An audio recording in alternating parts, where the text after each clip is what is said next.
Good morning students. Today we will start our new chapter, that is excess demand and deficient demand. ठीक है, excess demand और deficient demand क्या होता है ये आज अपन देखेंगे. So what do we mean by excess? Excess का मतलब क्या है? कुछ चीज जो ज्यादा है, ठीक है, और उसमें हम लोग किस चीज का लेते हैं, क्योंकि ये टॉपिक किस चीज का है, macro. We are learning it at a macro level. तो हम लोग का रहेगा जब भी aggregate demand is more than aggregate supply, it is called as excess demand. ठीक है. Similarly deficient का मतलब क्या होता है, something which is lacking. ठीक है, जो lack में है, कम है, ये extra है. तो यहाँ पर क्या हो जाएगा, जब aggregate demand है वो कम है किससे, aggregate supply से. अब ये कब आता है, let's see the situation.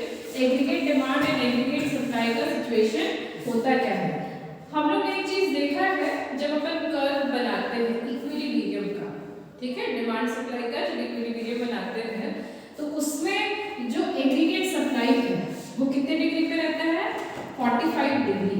ये 45 डिग्री ये रिप्रेजेंट करता है कि जो इनकम है, आउटपुट है, या फिर फुल एम्प्लॉयमेंट है, या एम्प्लॉयमेंट बोल लो, वो एग्जैक्टली हाफ है किस चीज के, एग्रीगेट डिमांड या फिर एग्रीगेट सप्लाई, दोनों इक्वली है. ठीक है.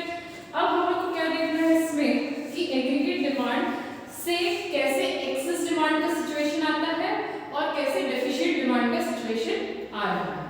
ठीक है. तो एक एग्रीगेट डिमांड का लाइन कैसे जाता है, something like this. This was our aggregate supply. Aggregate supply किन चीजों का कॉम्बिनेशन होता है, कंजम्पशन प्लस सेविंग, है ना, कंजम्पशन प्लस सेविंग. और एग्रीगेट डिमांड किन चीजों का कॉम्बिनेशन होता है, कंजम्पशन प्लस इन्वेस्टमेंट. अब मान लो कि कोई ऐसा सिचुएशन मार्केट में आया कि सप्लाई जो है वो चेंज नहीं हो रही.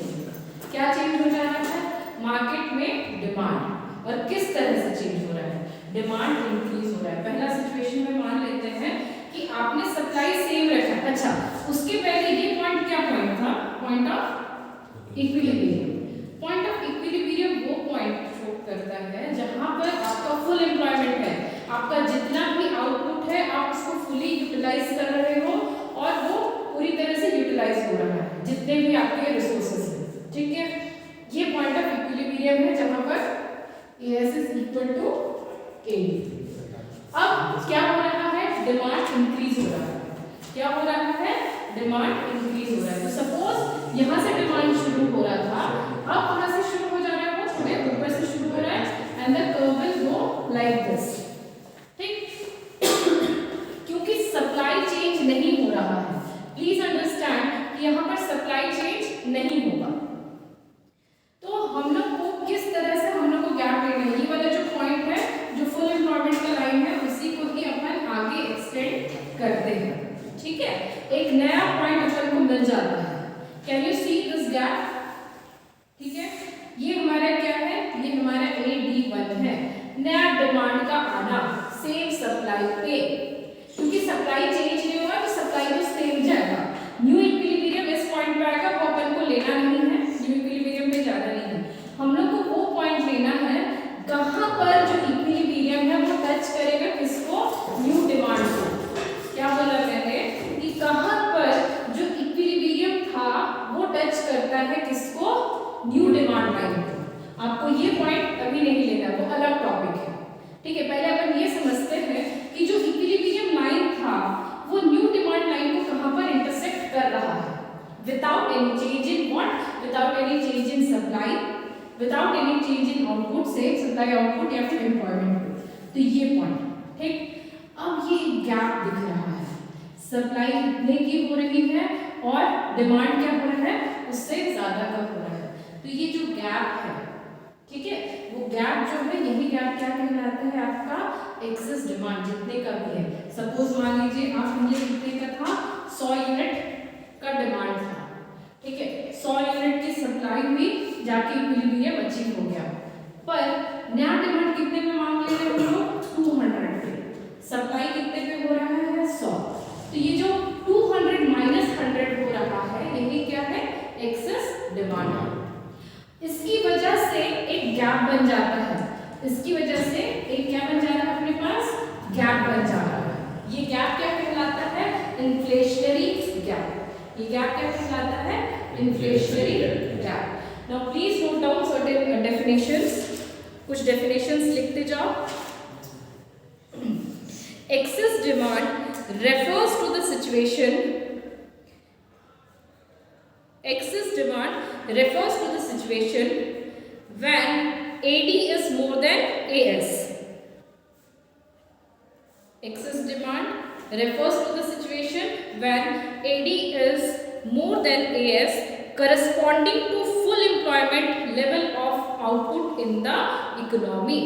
Corresponding to full employment to the output, यानी कि आपके पास जो भी रिसोर्सेस है आप उसको ऑलरेडी फुल यूटिलाइज कर रहे हो। अभी इस पॉइंट पे कोई भी बेरोजगार नहीं बैठा है, इस पॉइंट पे ना तो आपके कोई भी रिसोर्सेस अंडर यूटिलाइज है, इसलिए ये पॉइंट मैंने आगे नहीं लेके गया, मैंने इसको क्या किया, ऊपर से एक्सटेंड करते हुए एक न्यू पॉइंट को खोजा जहां पर अपन को गैप में एक्सेस डिमांड मिल जाए। एक्सेस डिमांड समझ में आ गया। Now let's understand, I hope everyone is written, ठीक है। Now let's understand ये आता क्यों है, एक एक को देखते चलते हैं। सेकेंड अपन देखेंगे reasons, reasons for excess demand.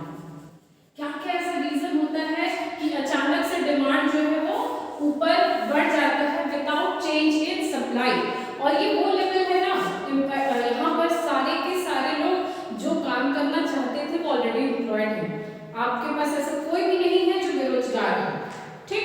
ये चीजों को दिमाग में रखो। सबसे पहला रीजन क्या है, rise in propensity to consume. पहला पॉइंट क्या है, increase in propensity to consume. Increase in propensity to consume, इससे क्या समझ में आता है, what was propensity to consume.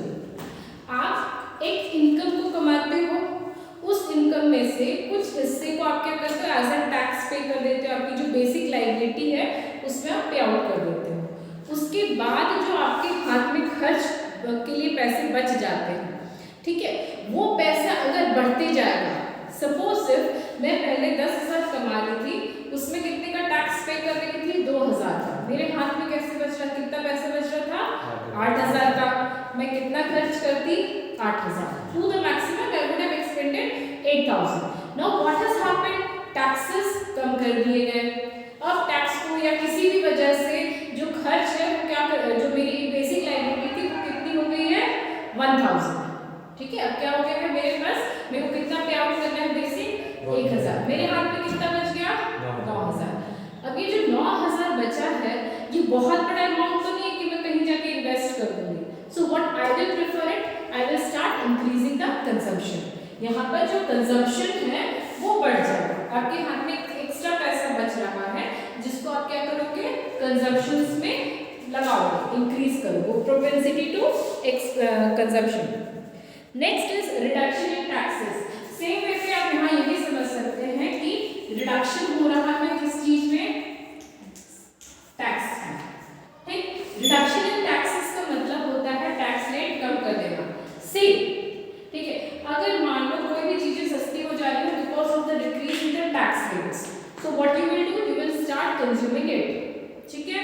किसी भी चीज का आप टैक्स में कंजम्पशन, चाहे वो इनकम टैक्स में लो तो आपके पास में पैसे बचे, उससे प्रोपेंसिटी टू कंजम्पशन इंक्रीज हुआ।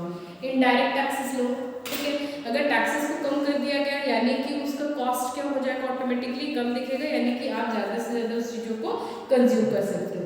टैक्स कम हुआ, चीज़ें सस्ती हुई, आपका परचेसिंग पावर बढ़ा, आपने उस चीज़ों का कंजम्पशन को बढ़ा दिया। नेक्स्ट क्या है, increase in government expenditure, this we have seen that also. Next point पे क्या हो रहा है, increase in government expenditure. Government अगर खर्च बढ़ाता है तो लोगों का जो कंजम्पशन है वो भी इंक्रीज होता है।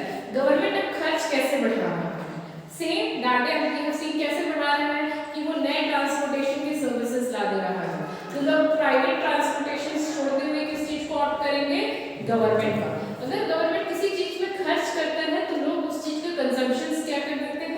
बढ़ा देते हैं। कंजम्पशंस क्या कर देते हैं, बढ़ा देते हैं। कंजम्पशंस बढ़ा यानी कि डिमांड बढ़ गया। ठीक, नेक्स्ट पॉइंट क्या बोल रहे हैं, increase in investment. Increase in investment,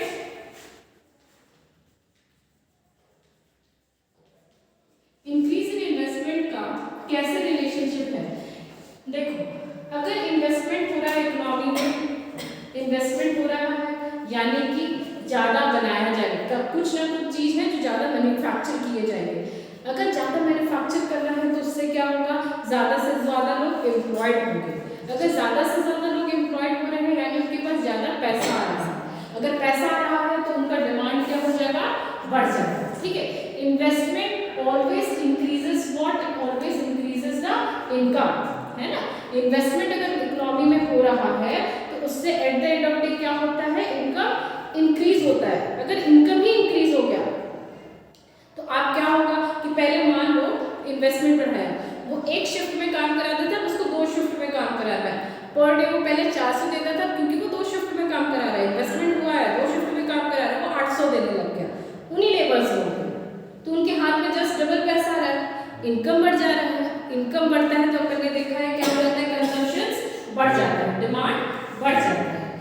next is fall in import. मान लो अगर जो इंपोर्ट है, ठीक है, डिक्रीज इन इंपोर्ट, इंपोर्ट को अगर बंद कर दिया जाए तो जो इकोनॉमी है उसमें सिर्फ और सिर्फ डोमेस्टिक गुड्स रहेंगे। ठीक है, इंपोर्ट हो रहा है यानी कि हमारे देश का पैसा बाहर जा रहा है, उनके गुड्स हमारे पास आ जा रहे हैं। पर मान लो हमारे देश के पैसे बाहर न जाते हुए कहाँ रह जाएगा, इंडिया में रह जाएगा, डोमेस्टिक में। वो कब आएगा, जब इंपोर्ट कम हो जाएगा। इंपोर्ट कम हो जाएगा, जो भी डिमांड रहेगी आप उनको डोमेस्टिक मार्केट से ही खरीदिएगा। अगर डोमेस्टिक मार्केट से खरीद रहे हो तो अचानक से क्या होगा, डिमांड बढ़ेगा, वो पैसा मार्केट में फिर से फ्लो होगा। आई बात समझ में। नेक्स्ट क्या होगा, राइज इन एक्सपोर्ट।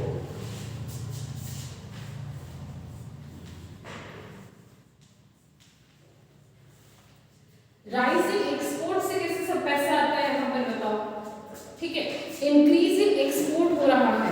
आप अगर आपका बिजनेस बढ़ रहा है, ठीक है, अगर एक्सपोर्ट बिजनेस बढ़ा रहे हो आप, तो यानी कि आपके पास एक डोमेस्टिक मार्केट था, पहले 100 लोग थे डिमांड करने वाले, अभी बाहर के मार्केट के भी लोग डिमांड कर रहे हैं। डिमांड क्या हुआ, इंक्रीज हो गया। अगर एक्सपोर्ट इंक्रीज हुआ तो क्या हो गया, एक्सपोर्ट इंक्रीज हुआ तो क्या हुआ, आपके पास पहले आप ही के लोग थे मांगने वाले, अब और एक नया मार्केट है जो मांग रहा है, तो डिमांड क्या हुआ, इंक्रीज हुआ ना। तो ये हमेशा रिवर्स चलता है, इंपोर्ट का कम हो जाना, इंपोर्ट का कम हो जाना यानी कि जो लोग भी थे, मान लो 100 लोग थे, उसमें से 30 लोग फॉरेन गुड्स में या made in China, just for example ले लेते हैं, झालर लाइट जो दिवाली में लाइट्स लगते हैं, ठीक है, एक इकोनॉमी है जिसमें 100 लोग रहते हैं, ठीक है, 100 लोग में से 30 लोग क्या था कि वो थोड़ा सा सस्ता और टेम्परेरी, मान लो मेड इन चाइना वाला जो लो कॉस्ट में अवेलेबल रहता है वन टाइम सीजन, उसको ले रहे थे।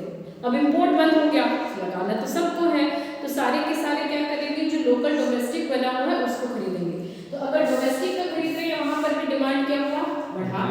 और वाइस वर्सा, अगर मान लो चीजें एक्सपोर्ट हो रही थी, ये 100 लोग तो खरीद ही रहे हैं, साथ में मान लो हम एक्सपोर्ट बढ़ा दिया अपना, बांग्लादेश में भी अपन बेचना शुरू कर दिए, तो उस समय वहां के भी लोग तो मांगेंगे ना हमारे गुड्स को, तब भी तो डिमांड बढ़ेगा।